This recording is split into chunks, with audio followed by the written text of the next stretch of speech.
Hi, everyone. This is Tiffany, your host, creator, and owner of the Mix channel. Before I get started, I would like to say thank you to those who have provided constructive feedback on my channel, about my channel, and your insight has been greatly taken into consideration. I do have a microphone issue, and as I continue to build my channel, things will be changed and fine tuned in the future. So please bear with me, be patient as I continue to adjust and build my channel. Thank you all for taking this journey with me. And again, be expecting a mixture of moments, information, and topics from my channel. Thank you to all my subscribers. Thank you to all my viewers. And again, continue to provide feedback, and I will make the proper adjustments accordingly. Just to note, it's a lot trying to build a channel. And it takes money to build a channel. It takes resources. So again, just be patient with me, and I have more to come. So now, with that being said, let me dive right into part two of the gas stove ban from yesterday. So I left off at show me the money or followthemoney.org. So go to that website if you have time, or later, if you could do that now, multitask, followthemoney.org. Basically, this website provides information on all 50 states about who and what organizations have donated to the different political officials and their party affiliations. I'm not going to go into details about the website. It's pretty intuitive in terms of learning how to navigate through the website. So, but the site does provide information readily available locally, federally, throughout the United States about each politician and where their political campaign and donations or contributions are coming from. So, if you're on followthemoney.org, go right here, you'll see this map, of course, of 50 states, the United States. So if you scroll down, you'll see this section. I forgot the title of the section, but you'll see the section. And in the election overview section of this page, you're going to you're going to select your state. It's going to be a drop down. You're going to select your state, and then you're going to hit submit. I'm doing 2022, and you're going to click submit. I selected Illinois 2022, and I clicked submit. So then you're going to get to this page. Election summary. Let's see, election overview summary. So you're going to click on the gubernatorial section, which is the governor section, and this is again for Illinois.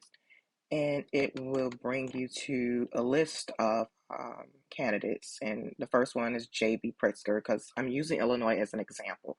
So you're going to click on J.B. Pritzker's name, and that should bring you to this page. It's the contributions received page. Okay, stay here for a second. I'm going to keep this image up. So like I said, we're using the state of Illinois as an example. And this all is going to make sense, you guys. And some of you may, if you understand politics, if you understand just certain things, how the world is kind of operating and been operating, then you probably have an idea where I'm going with this. Followthemoney.org. I say all of this to say when you're looking at the Illinois governor's race, you will see the majority of the financial contributions come from the following groups or industries. So for the first one, you got candidate contributions, the second one, party, the third one, real estate, and finance, and then you have lawyers and lobbyists, and then you also have communications and electronics. So based on these top five contributors, um, let's just think reasonably for a second. The top contributors are likely the most important to the candidate running for office or who has won that particular office, which is the governor's race. So this particular candidate, in my opinion, will likely or probably prioritize his or her agenda according to its donors. And when I say prioritize his or her agenda, well, in this instance, his agenda, meaning that J.B. Pritzker, those who gave a substantial donation to his campaign efforts and contributions, their ideas, policy changes, all of that, things that people may have planned in the future, or ideas that they want to get out there to the forefront from a legislative perspective, their ideas of their changes are more than likely going to be addressed first. Yeah. So, I mean, let's just be transparent about this, And like I said in the prior video, part one of the gas stove ban, things are constantly changing in this world, and you have to think about it is coming from, what I'd say the two main points: technology and money. Technology and money. So, yeah. So again, and people like you and I, constituents who vote, or some people who don't vote. And to be honest about voting, this is just my opinion. Some people may say, hey, if you don't vote, you don't have a voice. I beg to differ, because as long as you're paying taxes, and if you think about it, we pay taxes in every area of our lives.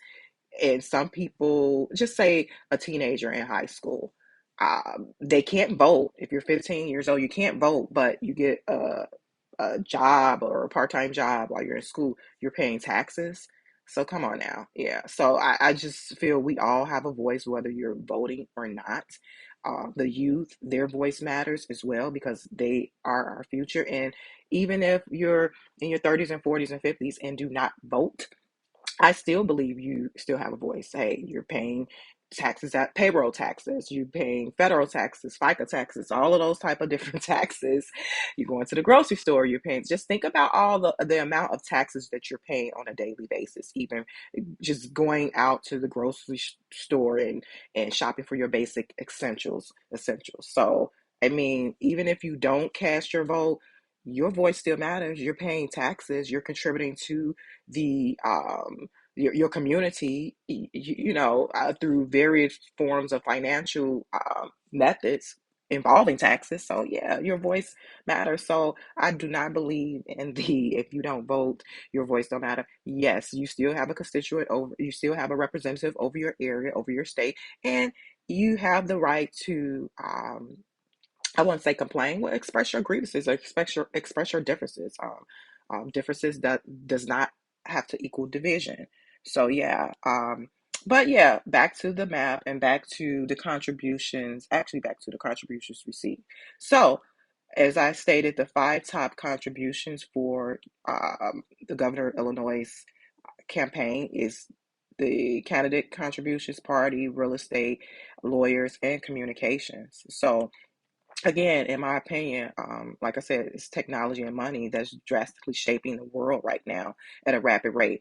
And don't be surprised if gas stoves are eventually outlawed in your state, unless pressure is placed on local and or federal politicians, or the if the people who vote, or those who participate in the voting process, if you support a certain candidate, or support or have an interest that wants to be put out on the forefront, if you engage your representative in that area, just put the pressure on them. That's the only way that can likely not happen. If depending on who you vote for, and also and just engaging the representative of your area or the state. They have so many ways to get in contact with the public officials within your state, from the different social media platforms. Somebody has something connected to their office, whether there be a Twitter, whether there be a phone number you can call, whether there be a letter, whether there's they're on Facebook, their office, or whoever represents their office. I mean, this is something to think about, like I said. And so when I go back to the contributions received, the top contributors, just say number three, real estate and finance. So real estate and finance, that is huge, you guys. That's really huge, because it can just displace anyone, any type of development changes in your area. It could um, some people may have to relocate, so it could be a huge impact on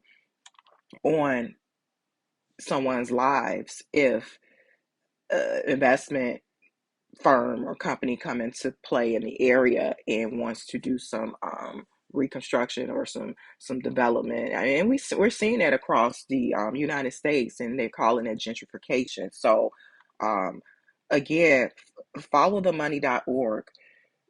These high contributors, they're, like I said, they're first, they're priority, they are being prioritized, in my opinion. If you think that I'm wrong about this, I mean, do your own research and connect the dots yourself. But you know and to be clear, um I do believe when it comes to real estate, um home buying, home ownership, don't get it twisted.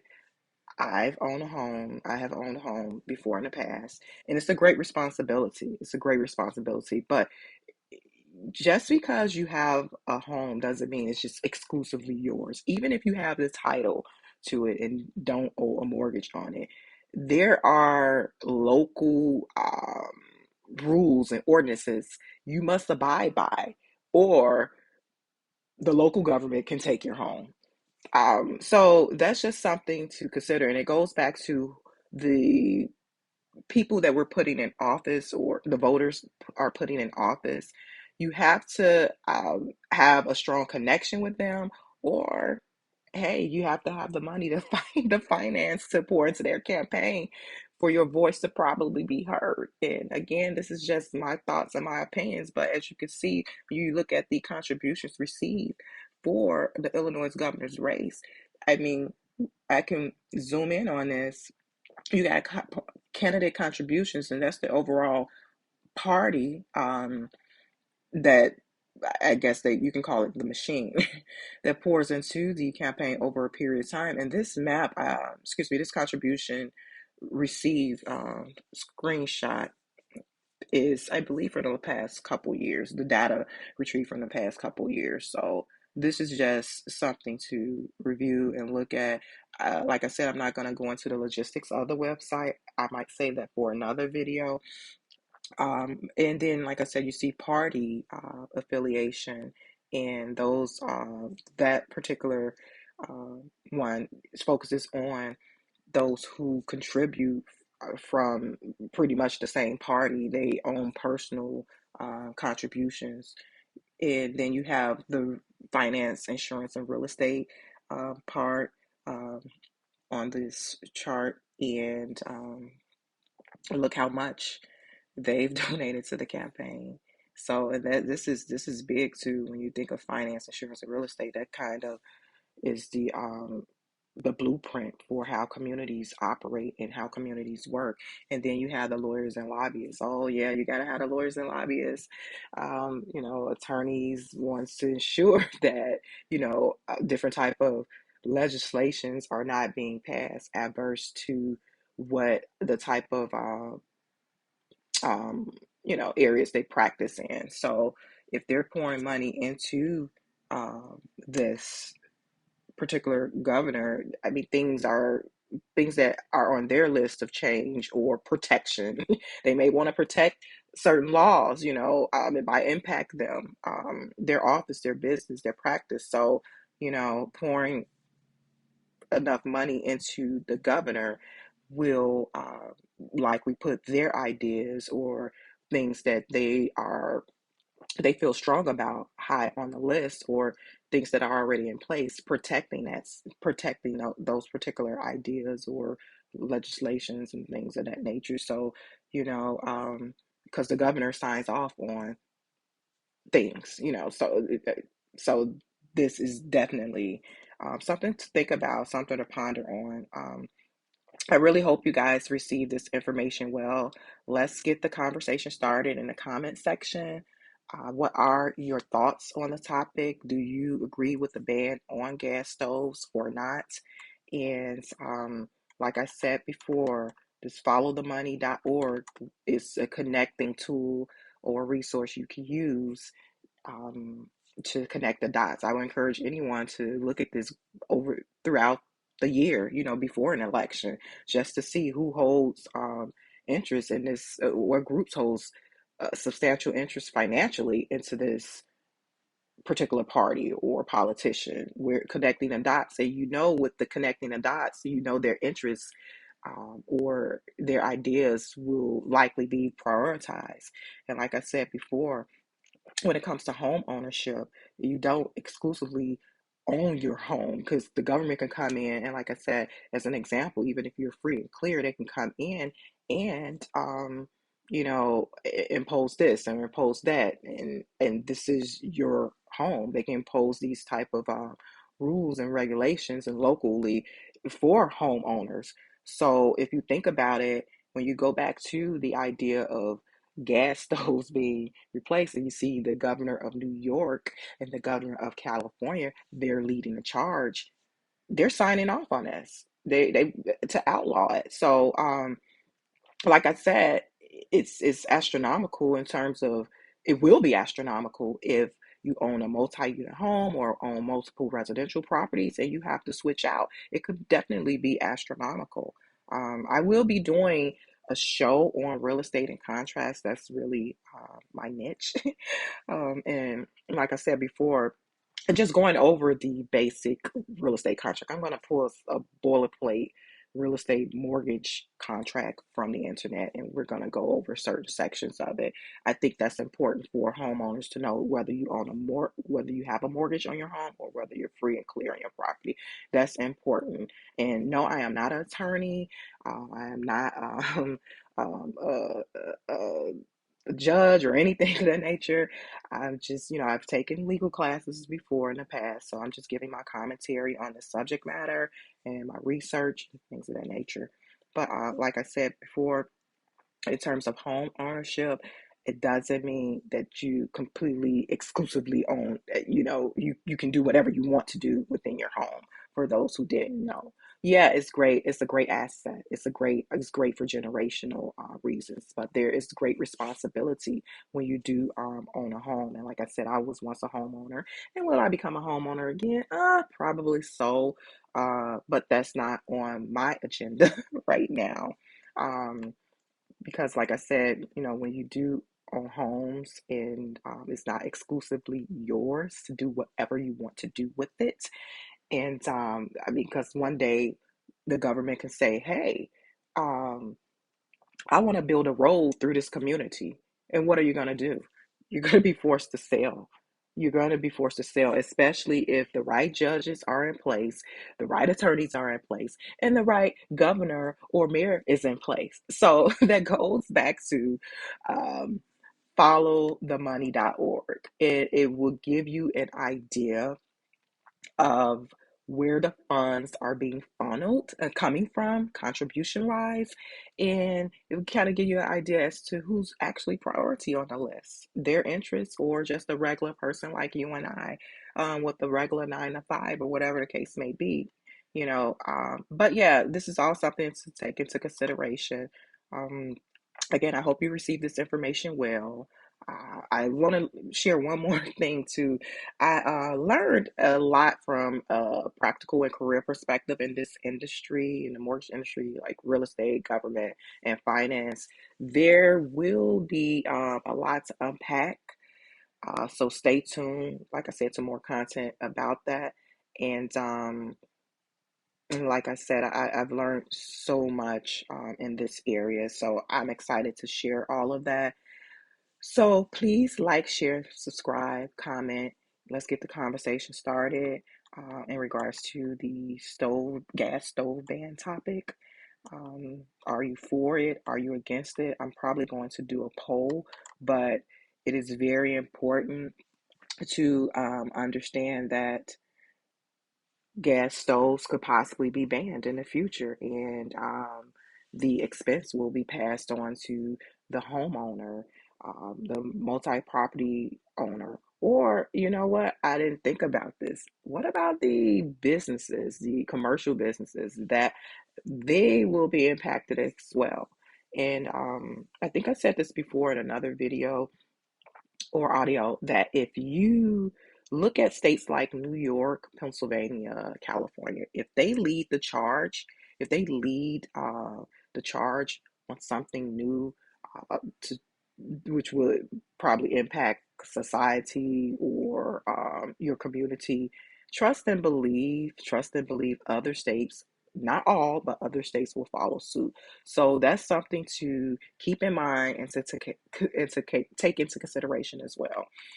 So again, thank you guys for tuning in. I hope you received this information well, and like, share, and subscribe to my channel, The Mix. Thank you for listening to my commentary, my reviews and reaction on this subject matter, and share. And I will be talking to you guys soon. Goodbye.